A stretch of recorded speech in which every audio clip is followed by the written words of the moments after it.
प्रिय स्वामी निखिलेश्वरानंद जी, स्वामी सर्वस्थानंद जी, स्वामी आत्मदीपानंद जी, आत्मदीपानंद जी, स्वामी गुणाश्रयानंद जी, इष्टमयानंद जी और his highness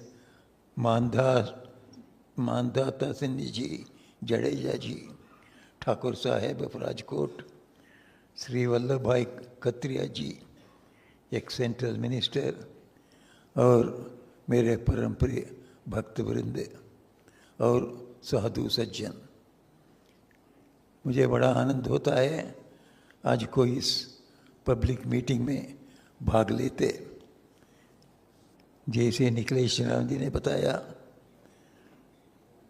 33 years के बाद, 33 साल के बाद पहले प्रेसिडेंट ऑफ द ऑर्डर यहाँ आ रहे हैं।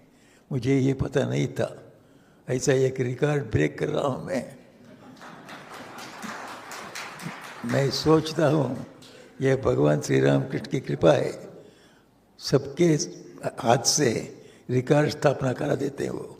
जो साधारण लोग उनके पास से बड़ा काम करा लेते हैं।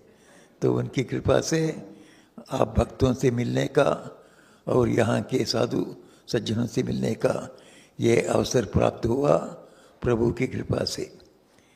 और मुझे अब बड़ा आनंद है आज को इतने साधु लोग आए हैं, इतने पुराने भक्त आए हैं। शायद यहाँ जितने ऑडियंस हैं इसमें से बहुत लोगों को मैं पहचानता हूँ। शायद वे छोटे बालिका या छोटे बालक थे तब भी मैं यहाँ आया था। मैं करीब 1972 से आ रहा हूँ यहाँ। 72 से पहले करीब 50 साल के आगे आया हुआ हूँ। पहले वहाँ आत्मस्थानंद जी प्रेसिडेंट थे, उसके बाद कई प्रेसिडेंट आए। आत्मस्थानंद जी मुझे बहुत पसंद करते थे, इसलिए आया करता था मैं। वे भी बॉम्बे में आते थे।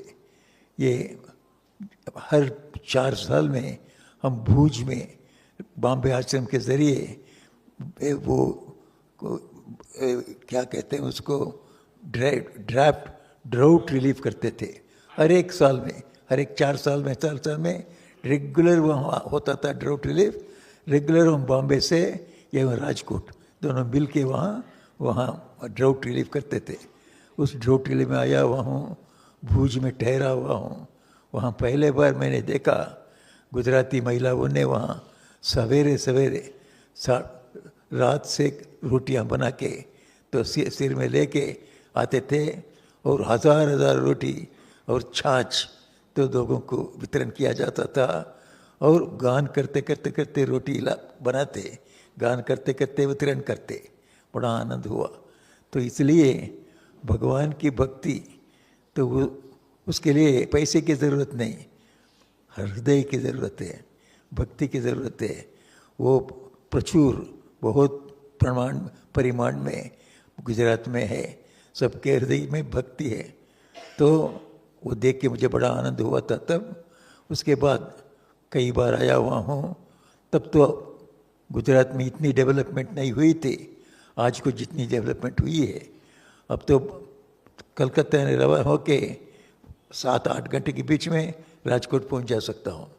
तो इतना ऐसा एयर फैसिलिटी हो गया, एयर फैसिलिटी मिल गया। तो ये सब डेवलपमेंट प्रभु की कृपा से इतना जोर से हो रहा है।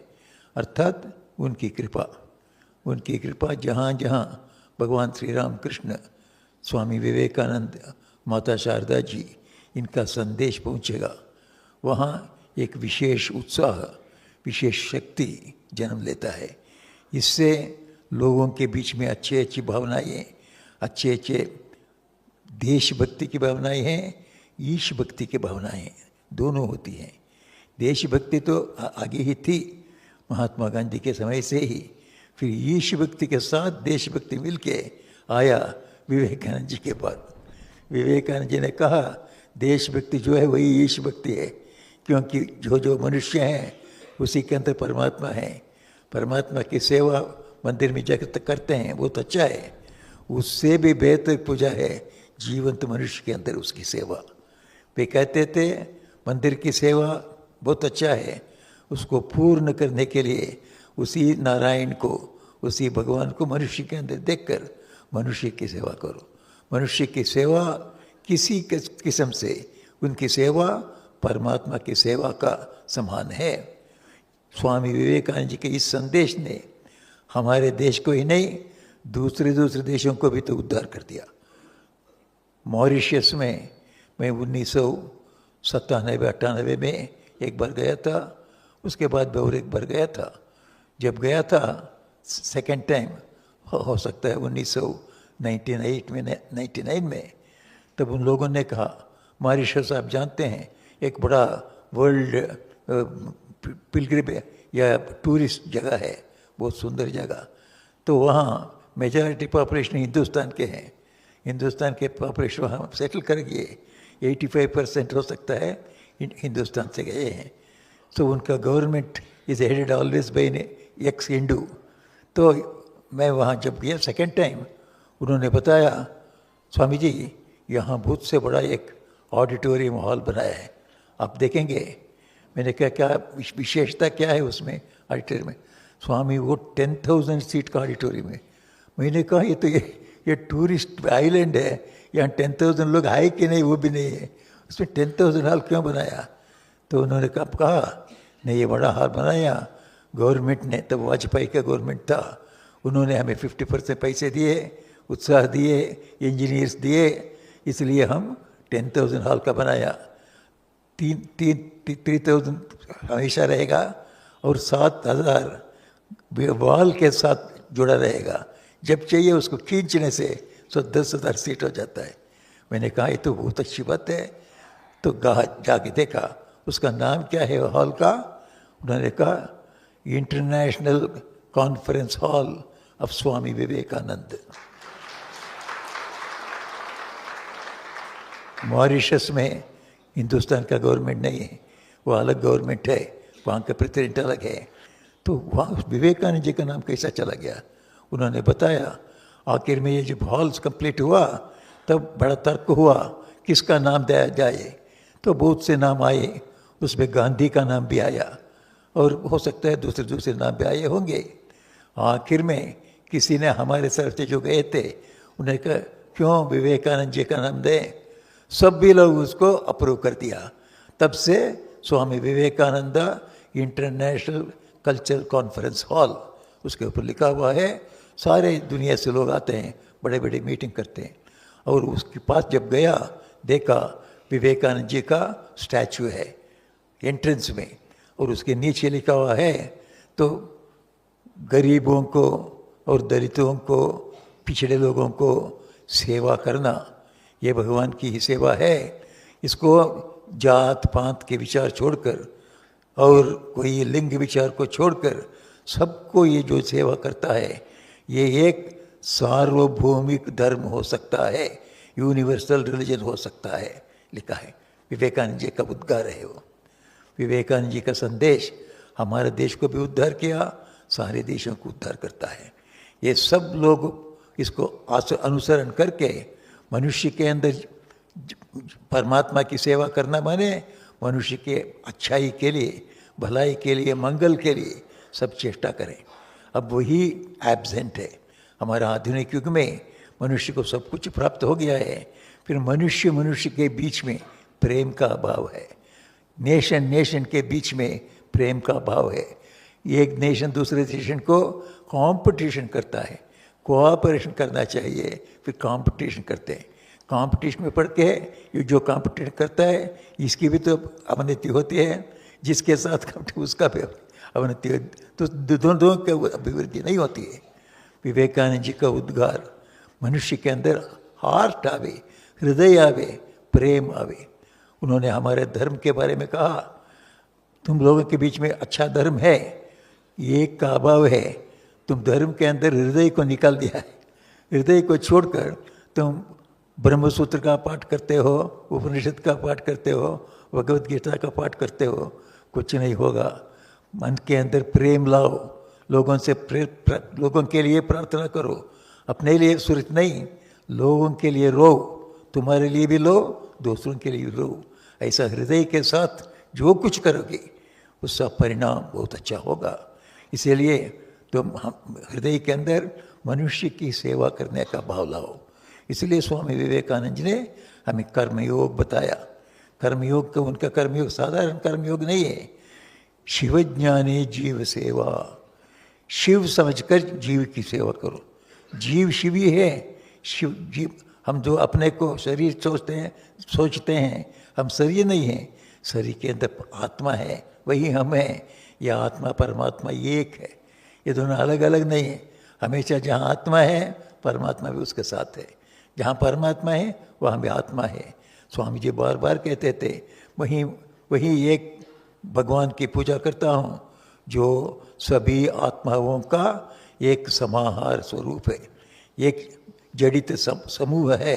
वही सब आत्माओं का इकट्ठा होके एक होता है, वही परमात्मा।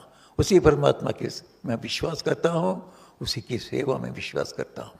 ऐसे मनुष्य के प्रति हमें ऐसा भावना होना चाहिए।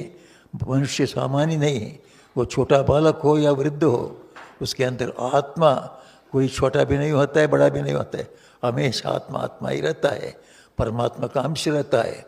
उसके अंदर सब बल, सब शक्ति, सब ज्ञान, सब भक्ति, सब योग, सब कर्म के जो शक्ति छिपा हुआ होता है उसको प्रकट करो। यही तो ठीक ठीक धर्म है, मनुष्य के अंदर की शक्ति को निकालना, बाहर निकालना। ठीक ठीक एजुकेशन वही है जो सिखाता है तुम्हारे अंदर सब शक्ति है, तुम उसको बाहर अभिव्यक्त करो, तुम सब कुछ साधित कर सकोगे। जो क्रिकेट खेलने वाला अगर भक्त बने, भगवान की प्रार्थना करके उसका मन को एकाग्रता से रखे, उसके हृदय को शुद्ध रखे, he will be better cricketer. Lawyer better lawyer होगा। स्वामी जी की बातें हैं। लॉयर बड़ा अच्छा किसी ने स्वामी जी से पूछा, स्वामी जी आप तो कर्मयोग सबको सिखाते हैं, ये क्या ये किसान, ये जो लॉयर्स हैं या जो वणिक होते हैं, जो व्यापार करते हैं, तो इनकी क्या लाभ होगा? क्यों? अगर जो फिशरमैन होता है, अगर वो सोचे मैं आत्मा हूँ, तब वो कहेगा तो मैं फिशरमैन होने से क्या होगा, वो तो मेरी वृत्ति है, मेरा एक वोकेशन है, मैं अपने से मैं आत्मा हूँ, सबके समान हूँ। वो राजा के अंदर, जडेजा साहब के अंदर जो आत्मा है, वो फिशरमैन कहेगा मेरे अंदर भी वही आत्मा है, हम दोनों समान हैं। कम बात है। कौन कम्युनिज्म बताए आपको? कोई कम्युनिज्म ने यह समानता नहीं बोध किया। कम्युनिज्म वही रह गया। कम्युनिज्म में रशिया अलग रह गया, कम्युनिज्म चाइना अलग रह गया, शायद कम्युनिज्म इंडिया भी अलग रह गया। तो ये जुड़ते नहीं हैं, क्योंकि जोड़ने की शक्ति नहीं है। विवेकानंद जी का कम्युनिज्म है स्पिरिचुअल कम्युनिज्म, सारी दुनिया को एक करता है। तो इसलिए जब श्री राम कृष्ण के भगत हम जो हैं, हमारे आंखों में कोई नेशन अलग देश नहीं है। हमारे रामकृष्ण के साम्राज्य में हम सभी देशों के लोग हैं। करीब करीब तो अभी भी हम 40-50 देश के अंदर हैं, किसी न किसी रूप से सब लोग हमारे हैं। तो जब जाते हैं तो इस तरफ हम सिंगापुर में जावे, वहाँ रामकृष्ण भगत हैं, आइए हम कहते हैं। हमारे पास वो आते हैं, हम उसको सिंगापुर लोग नहीं समझते थे, रामकृष्ण के भगत समझते हैं। मेरे ट्राइबल बच्चे जब दिल्ली में जाते, दिल्ली में जाके हमारे आश्रम में जाते हैं, जैसे ही हमारे बच्चों को देखते, दिल्ली के महाराज कहते थे, अरे तुम हमारा अलंग स्कूल से आए हो, आओ चाय पी के जाओ। तो कोई इंट्रोडक्शन नहीं, कुछ नहीं है। वो रामकृष्ण मिशन का है, वो विश्वजनीन, एक विश्व का एक सिटीजन है, वर्ल्ड सिटीजन है। हम सब ऐसे जगत के एक भाईपन का प्रचार करते हैं, दुनिया को एक करना चाहते हैं। उसके लिए एक ही संदेश है, रामकृष्ण का संदेश। एक ही कर्म है, विवेकानंद जी का कर्म योग, और एक ही योग है, वो है तो मनुष्य के अंदर ईश्वर को देख के उसकी सेवा करना। ये सब विवेकानंद रामकृष्ण शारदा जी से मिलता है। इसके बारे में एक छोटी सी घटना याद आती है, उससे ही मैं अपना भाषण समाप्त करता हूँ। आपको तो मालूम होगा हमारे पास ज़्यादा समय भी नहीं है, मैंने भी कहा ज़्यादा बड़ा भाषण नहीं करना चाहता हूँ। तो निखिलेश्वरन जी ने मुझे आश्वासन दिया, स्वामी जी आप जो का चाहिए कहिए, तो इसी में हमें खुशी है। तो इसलिए मैं ये बात से ही मेरा भाषण समापन करता हूँ। ये कि भाषण के बारे में एक जोक है। किसी आदमी ने बड़ा खुश हो रहा था, वो बातें करते जा रहा है और ऑडियंस भी सुनते जा रहा है। हठात करके उसको याद आया, अरे शायद मैं बहुत देर बोल गया, तो इतने बहुत लोग थक गए होंगे। तब लोगों से सभी को उनसे पूछा, अच्छा मैं कितना देर बोलूं ना। उसने कहा, तो उसने अपने घड़ी को देखने लगा कितना देर मैं बोल गया। तब ऑडियंस ने किसी ने उठ के बता, घड़ी मत देखिए कैलेंडर देखिए। ये सब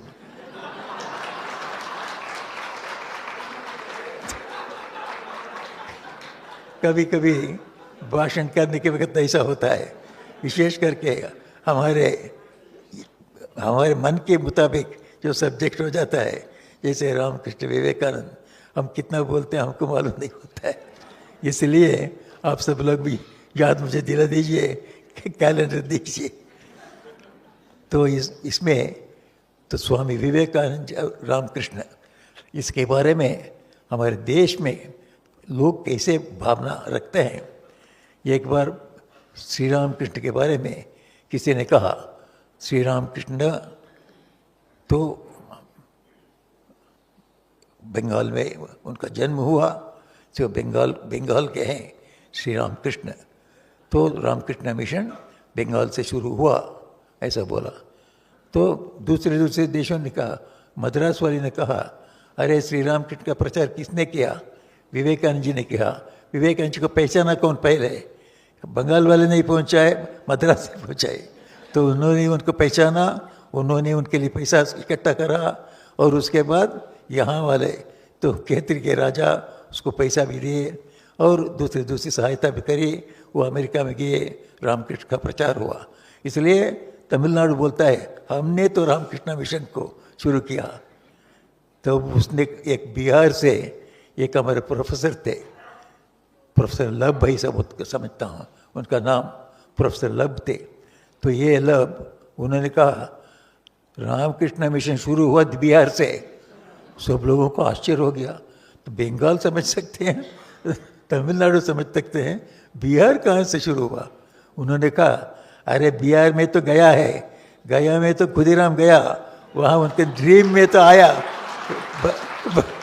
भगवान उनके ड्रीम में आके बताया, मैं तुम्हारे घर में जन्माता हूँ, इसलिए बिहार से रामकृष्ण मिशन शुरू हुआ। इसका अर्थ कहता हूँ, जिसको मेरा मेरा मेरा जो कहते हैं सारा देश, वो सारा देश में जनप्रिय है, सारे दुनिया के लिए जनप्रिय है। सभी लोग सारी दुनिया में रामकृष्ण हमारे हैं, हम रामकृष्ण के हैं। ये भाव को आप देख सकते हैं। मैं वही कहता हूँ, जो रामकृष्ण के छत्र छाया के अंदर आप सब आए हैं, आप सबके ऊपर परमात्मा के बड़ी कृपा है। उनके वो जब आते हैं, जब आपको ठीक ठीक धर्म क्या है इसका अर्थ हो जाता है। उन्होंने कोई संदिग्ध रूप से, डायलेमा, कंफ्यूजन करने वाले रूप से नहीं बताया। धर्म को स्पष्ट भाषा में, जो ये किसान भी समझ सकते हैं, ऐसी भाषा में समझाया। हम समझ बूझकर धर्म का अनुष्ठान कर सकते हैं। स्वामी विवेकानंद, शारदा देवी जी एवं स्वामी श्री रामकृष्ण देव हमें इतना स्पष्ट रूप से, धर्म माने कोई अनुष्ठान नहीं है, कोई मंदिर में जाके कुछ नारियल तोड़ना या बनाना, वहाँ रख के आना, इसी में समाप्त नहीं होना चाहिए। मनुष्य की सेवा में समापन होना चाहिए। हमारे जीवन को हम सुधार के, हम अच्छा नहीं रहें, अच्छा बने। जो अच्छा बने रहें, हमें और भी ऊंचा होना चाहिए, संत महापुरुष बनना चाहिए, भगवान का दर्शन करना चाहिए। ऐसे तरक्की होती जानी चाहिए। उसके लिए हर स्टेप, हर एक पद कैसे ऊपर ऊपर जाना चाहिए, उसको हमें भगवान श्री रामकृष्ण ने बताया। उनके वचनामृत को आप पढ़िए, पढ़ने से धर्म क्या है सब मालूम हो जाएगा आपको। सब वेद पढ़ने से जो मालूम नहीं होगा, वो वचनामृत से आपको मिल जाएगा। एक बड़े कवि ने कर्नाटक में लिखा, वो वेद कुछ लोगों के लिए सीमित था, ये कथामृत किसी से सीमित नहीं है, ये सिर्फ हमारे भारत के अंदर भी सीमित नहीं है, सारे दुनिया में जो पढ़ेगा उसका धर्म का ज्ञान हो जाएगा, उस धर्म से वो भगवान को प्राप्त हो जाता है सीधे। इस रास्ते को हमें श्री रामकृष्ण देव के उपदेश देते हैं। श्री रामकृष्ण हमको स्पष्ट रूप से धर्म क्या है समझाया। आप श्री रामकृष्ण देव के वचनामृत पढ़िए, माँ शारदा देवी के वचनामृत पढ़िए, विवेकानंद जी का जीवन संदेश पढ़िए, आपको धर्म के बारे में पूरा पूरा मालूम हो जाएगा। धर्म क्या होता है? धर्म आपको इस जगत में भी आनंद रहने की रास्ता दिखाएगा और आध्यात्मिक जगत में भगवान का साक्षात्कार कराएगा। ये दोनों जो कराते वही टिक टिक धर्म है। इस जगत के आनंद को हम कहते हैं अभ्युदय, आध्यात्मिक जगत के आनंद को कहते हैं निश्रेयस। अभ्युदय एवं निश्रेयस दोनों को जो देता है वही टिक टिक धर्म है। यह अभ्युदय निश्रेयस साधको वह धर्म। धर्म की व्याख्या है वही धर्म है टिक टिक, जो आपको अभ्युदय देता है, इस जगत में भी आनंद देता है और निश्रेयस देता है, भगवान का दर्शन कराता है। यही टिक टिक धर्म है। भगवान श्री राम कृष्ण का धर्म आपको दोनों देगा। श्री राम कृष्ण के वचनामृत को, उनके उपदेशों को आप फॉलो करिए, आपको इस दुनिया में भी आनंद में रहेंगे, शांति से रहेंगे, दूसरों की भी सहायता करेंगे शांति और आनंद के लिए, एवं आध्यात्मिक किसी हिसाब से आगे बढ़ के प्रभु का दर्शन भी कर सकते हैं। ऐसे भगवान श्री राम कृष्ण दया सागर हैं, सभी के लिए वे आए हैं। कोई उनके अछूत कोई नहीं है। सभी, सब जाति, सब वर्ग, सब पंथ, सब धर्म, सब देश, सभी उनके समान हैं। ऐसे महापुरुष के छत्र छाया में आप सब आए हैं। हम सब, मैं भी आया हूँ, हम सब आए हैं। हमारा बड़ा भाग्य है, उनकी कृपा है। उनकी कृपा हमेशा हमारे ऊपर वर्षण होते रहे, यही प्रार्थना करते हुए मुझे ये अवसर जिन्होंने दिया उनके प्रति मेरी कृतज्ञता प्रकट करते हुए मैं समापन करता हूँ। जय राम कृष्ण। ओम शांति शांति शांति।